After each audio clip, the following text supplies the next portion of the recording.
భారత్లో హాకీ ప్రారంభమయ్యి శతాబ్దం పూర్తి చేసుకున్న తరుణంలో మెగా హాకీ టోర్నమెంట్కు సన్నాహాలు ప్రారంభమయ్యాయి. ప్రశాంతమైన కాకినాడ నగరం జాతీయ, అంతర్జాతీయ హాకీ క్రీడాకారులకు ఆతిథ్యం ఇవ్వనుంది. రానున్న ఫిబ్రవరి నెలలో 11 రోజుల పాటు జరగనున్న జాతీయ స్థాయి టోర్నమెంట్లో భారతదేశం తరపున ప్రాతినిధ్యం వహిస్తున్న మేటి క్రీడాకారులు హాజరు కానున్నారు. కోకెనడా కోస్టల్ స్పోర్ట్స్ క్లబ్ ఆధ్వర్యంలో నిర్వహిస్తున్న మెన్ అండ్ ఉమెన్ తొలి కోకెనడా హాకీ గోల్డ్ కప్ 2026 టోర్నీలో ఒలింపిక్స్, ఏషియన్ గేమ్స్ సహా పలు జాతీయ, అంతర్జాతీయ వేదికలపై ప్రతిభ చాటిన దిగ్గజ హాకీ క్రీడాకారులు ప్రధాన ఆకర్షణ కానున్నారు. ఈ టోర్నీలో మహిళా, పురుషుల విభాగాల్లో సుమారు 25కు పైగా జట్లు టైటిల్స్ కోసం పోటీ పడనున్నాయి. ఫిబ్రవరి నెల 4వ తేదీ నుంచి 14వ తేదీ వరకు కాకినాడ డిస్ట్రిక్ట్ స్పోర్ట్స్ అథారిటీ సహకారంతో కోకెనడా కోస్టల్ స్పోర్ట్స్ క్లబ్ ఈ మెగా టోర్నీ నిర్వహిస్తోంది. Hockey India, hockey Andhra Pradesh, hockey Kakinada సౌజన్యంతో స్పోర్ట్స్ అథారిటీ ఆఫ్ ఆంధ్రప్రదేశ్ పర్యవేక్షణలో ఇంటర్నేషనల్ స్థాయిలో టోర్నమెంట్ నిర్వహణకు ఏర్పాట్లు చురుగ్గా కొనసాగుతున్నాయి. కాకినాడ డిస్ట్రిక్ట్ స్పోర్ట్స్ అథారిటీ గ్రౌండ్స్లోని ఆస్ట్రో టర్ఫ్ కోర్టులో ప్రతి మ్యాచ్ పగడ్బందీగా నిర్వహించేలా పక్కా ప్లానింగ్ చేశారు నిర్వాహకులు. మెన్ అండ్ విమెన్ విభాగాల్లో నిర్వహించే ఈ ఛాంపియన్షిప్లో విన్నర్కు కోకెనడా గోల్డెన్ కప్ 2026 ప్రదానం చేయడం జరుగుతుంది. తెలుగు ప్రజల గుండెల్లో చెరగని ముద్ర వేసిన నటరత్న, నటన సార్వభౌమ, మాజీ ముఖ్యమంత్రి, పేదల పెన్నిధి స్వర్గీయ నందమూరి తారక రామారావు గారు, ఒలింపిక్స్లో భారత్ను 3 సార్లు విజేతగా నిలిపిన హాకీ మాంత్రికుడు పద్మభూషణ్ మేజర్ ధ్యాన్ చంద్ గారు, వీరిద్దరి స్మృతిలో మెన్ అండ్ విమెన్ ట్రోఫీలను అందించాలని నిర్ణయించారు ఆర్గనైజర్స్. ఇక గోదావరి జిల్లాల ప్రజల గుండెల్లో చిరస్థాయిగా నిలిచే ప్రముఖులను స్మరించుకునేలా వివిధ విభాగాల్లో ప్రతిభ చాటిన క్రీడాకారులకు మెడల్స్ ఇవ్వనున్నారు. స్వాతంత్ర్యానికి పూర్వం పాదచారులు, బాటసారులకు ఆకలి అనే పదం వినిపించగానే కళ్ల ముందు సాక్షాత్కరించే పేరు డొక్కా సీతమ్మ గారు. బ్రిటిష్ పాలకులు మెచ్చి నిత్యాన్నపూర్ణగా భూమి ఉన్నంతకాలం గుర్తుండిపోయే డొక్కా సీతమ్మ గారి పేరున పథకాలను అందజేయనున్నారు. గోదావరి డెల్టాను సస్యశ్యామలంగా మార్చి రైస్ బౌల్ ఆఫ్ ఆంధ్రాగా విరాజిల్లడానికి కారణమైన అపర భగీరథుడు సర్ ఆర్థర్ కాటన్ బ్రిటిష్ పాలకుడైనప్పటికీ గోదావరి డెల్టా ప్రాంత అభివృద్ధికి ఆయన వేసిన ప్రణాళికల వల్ల నేటికి కాటన్ దొరగా పిలుచుకుంటూ ఆయనపై గోదావరి ప్రజలు చూపించే ఆప్యాయతకు గుర్తుగా ఆయన పేరున మెడల్స్ ను సైతం అందించనున్నారు. ఇప్పటి వరకు కోకెనడా కోస్టల్ స్పోర్ట్స్ క్లబ్ ఆధ్వర్యంలో 5 టోర్నమెంట్లు విజయవంతంగా జరిగాయి. హైదరాబాద్ జింఖానా గ్రౌండ్స్ లో మొట్టమొదటిసారిగా inter departmental invitational hockey tournament ను 2018లో దిగ్విజయంగా నిర్వహించడం జరిగింది. అదే ఏడాది విశాఖపట్నంలో కూడా డిపార్ట్మెంటల్ టోర్నమెంట్ ను విజయవంతంగా నిర్వహించారు. కాకినాడలో 2018లో 4వ టోర్నీగా major Dhyan Chand all India మహిళల గోల్డ్ కప్ నిర్వహించడం ద్వారా ఒక్కసారిగా కోకెనడా కోస్టల్ స్పోర్ట్స్ క్లబ్ కు మంచి గుర్తింపు వచ్చింది.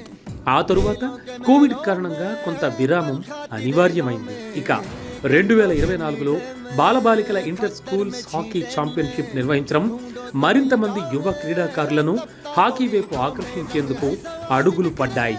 కోకెనడా కోస్టల్ స్పోర్ట్స్ క్లబ్ ఆవిర్భవించిన తరువాత అసలైన మైలురాయిగా all India civil services championship నిర్వహణలో భాగస్వామ్యం అయ్యే అవకాశం దక్కింది. 2025 ఫిబ్రవరిలో కాకినాడ డిఎస్ఏ గ్రౌండ్స్ లో 13 రోజుల పాటు జిల్లా కలెక్టర్ శ్యాన్ మోహన్ సగిలి పర్యవేక్షణలో అధికార యంత్రాంగం all India civil services hockey tournament నిర్వహించింది. ఇంతటి భారీ టోర్నమెంట్ నిర్వహణలో కోకెనడా కోస్టల్ స్పోర్ట్స్ క్లబ్ సహకరించే అవకాశం దక్కింది. వచ్చిన అవకాశాన్ని క్లబ్ నిర్వాహకులు పూర్తిగా సద్వినియోగం చేసుకున్నారు. దీంతో జిల్లా కలెక్టర్ శ్యాన్ మోహన్ సగిలి నుంచి ప్రశంసలు అందుకోవడం క్లబ్ నిర్వాహకుల్లో మరింత స్ఫూర్తిని నింపడంతో పాటు బాధ్యతను పెంచింది. ఆ స్ఫూర్తిని మరింత బాధ్యతాయుతంగా ముందుకు తీసుకువెళ్లే క్రమంలో ఈ ఏడాది ఫిబ్రవరిలో మరో మెగా టోర్నమెంట్ నిర్వహించాలన్న లక్ష్యాన్ని ఏర్పాటు చేసింది. కోకెనడా గోల్డ్ కప్ నిర్వహణ ద్వారా యువ క్రీడాకారుల్లో ఆత్మవిశ్వాసం పెంపొందించడం, వారి భవిష్యత్తుకు బాటలు వేయడం, బాలబాలికలకు మెరుగైన క్రీడా పరికరాలు, అవసరమైన షూస్, స్టిక్స్, బాల్స్ సమకూర్చడంపై క్లబ్ నిరంతరం ప్రాధాన్యతనిస్తోంది. Kakinada gold cup men and women tournament నిర్వహించాలన్న ప్రతిపాదనపై హాకీ ఇండియా, హాకీ ఆంధ్రప్రదేశ్ నుంచి వచ్చిన మద్దతు క్లబ్ కార్యకలాపాలకు మరింత ఊతు ఇచ్చినట్లయింది. మరోవైపు స్పోర్ట్స్ అథారిటీ ఆఫ్ ఆంధ్రప్రదేశ్ నుంచి వెంటనే స్పందన రావడం క్రీడాభివృద్ధి పట్ల రాష్ట్ర ప్రభుత్వానికి ఉన్న చిత్తశుద్ధికి నిదర్శనం. SAAP chairman R Ravi Naidu, SAAP MD S Bharani IFS club ఆధ్వర్యంలో నిర్వహిస్తున్న టోర్నమెంట్కు పూర్తి సహకారం అందించడంతో పాటు రాష్ట్ర ప్రభుత్వం తరపున అన్ని అనుమతులు మంజూరు చేసి ఉత్సాహాన్ని మరింతగా నింపారు. కాకినాడ జిల్లా collector Shyam Mohan Sagili Cocanada golden cup అవసరమైన పూర్తి సహకారాన్ని అధికార యంత్రాంగం నుంచి అందించేలా సూచనలు జారీ చేయడం శుభ పరిణామం. ఫిబ్రవరి 4 నుంచి 14 వరకు అత్యంత హోరాహోరీగా జరిగే టోర్నమెంట్లో ప్రతిరోజు 4 నుంచి 5 మ్యాచ్లు నిర్వహించేలా ప్రణాళికలు పూర్తయ్యాయి. 15 పురుషుల జట్లు, 10 మహిళా జట్లు హాజరు కానున్నాయి. ఈ మెగా టోర్నీలో అన్ని టీంల నుంచి సుమారు 500 మంది క్రీడాకారులు, కోచ్లు, మేనేజర్లతో కాకినాడలో సందడి వాతావరణం నెలకొననుంది. ఈ టోర్నీలో ప్రధానంగా Indian army, Indian navy, Indian oil, central board of direct taxes, central secretariat, Punjab and Sindh bank, Punjab national bank, south central railway, hockey Karnataka, STC, Kovilpatti, Telangana 11, Uttar Pradesh 11, royal club Andhra Pradesh, Tata naval academy, Kakinada coastal sports club 11 పురుషుల జట్లు కాగా, మహిళా విభాగం నుంచి hockey Haryana, sports authority of India Bhopal, Tata naval academy, Bhilai steel plant, union bank, Gwalior academy, sports academy of Gujarat టీంలు పోటీలో నిలవనున్నాయి. తొలిసారిగా కాకినాడ వేదికగా నిర్వహిస్తోన్న ఈ మెగా టోర్నీలో విజేతలకు ప్రైజ్ మనీ కూడా భారీగానే ఇచ్చేలా ప్లాన్ చేశారు క్లబ్ నిర్వాహకులు. 2 విభాగాల్లో విజేతలకు 3 లక్షల రూపాయల ప్రైజ్ మనీ, 2వ స్థానంలో నిలిచిన జట్లకు 2 లక్షలు, ఇక 3వ స్థానంలో నిలిచిన జట్టుకు ₹1,00,000 బహుమతిగా ఇవ్వాలని నిర్ణయించారు.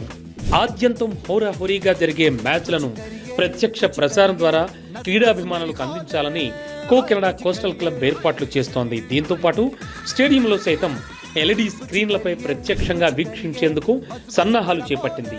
అంతర్జాతీయ స్థాయిలో నిర్వహించనున్న ఈ మెగా స్పోర్ట్స్ ఈవెంట్ను అదే స్థాయిలో వీక్షించేలా చర్యలు కూడా చేపట్టింది. ప్రస్తుతం కాకినాడ లాంటి ద్వితీయ శ్రేణి నగరంలో జాతీయ స్థాయి హాకీ సీనియర్స్ టోర్నమెంట్ నిర్వహణకు కోకినడ కోస్టల్ స్పోర్ట్స్ క్లబ్ ఏర్పాటుకు ప్రేరణ ఇచ్చింది మాత్రం ముఖ్యమంత్రి చంద్రబాబు నాయుడు అని చెప్పక తప్పదు. 2002 డిసెంబర్లో జరిగిన నేషనల్ గేమ్స్, ఆ తరువాత ఏడాది అంటే 2003 అక్టోబర్, నవంబర్లలో ఆఫ్రో ఏషియన్ గేమ్స్ హైదరాబాద్ వేదికగా జరిగాయి. అప్పుడు ఇప్పుడు ముఖ్యమంత్రిగా ఉన్న నారా చంద్రబాబు నాయుడు క్రీడాభివృద్ధిపై ప్రత్యేక శ్రద్ధ చూపించారు. ఇందులో భాగంగానే హైదరాబాద్లో నిర్వహించిన ఆఫ్రో ఏషియన్ గేమ్స్ సక్సెస్ చేశారు చంద్రబాబు. అదే తరుణంలో ఉమ్మడి ఆంధ్రప్రదేశ్లో యుద్ధ ప్రాతిపదికన స్పోర్ట్స్ కాంప్లెక్స్లు, స్టేడియంల నిర్మాణానికి ఆయన తీసుకున్న చొరవ రాష్ట్రంలో క్రీడాభివృద్ధికి దోహదపడింది. ప్రస్తుతం దేశంలో అన్ని క్రీడలకు సంబంధించిన సువర్ణాధ్యాయానికి అడుగులు పడుతోన్న పరిస్థితులు స్పష్టంగా కనిపిస్తున్నాయి.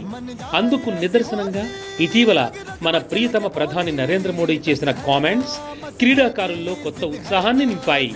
2036లో జరిగే ఒలింపిక్స్ వేదికగా భారత ఉపఖండాన్ని తీర్చిదిద్దుతామని ప్రధాని మోడీ చేసిన ప్రకటన సరికొత్త అధ్యాయానికి తెర తీసింది.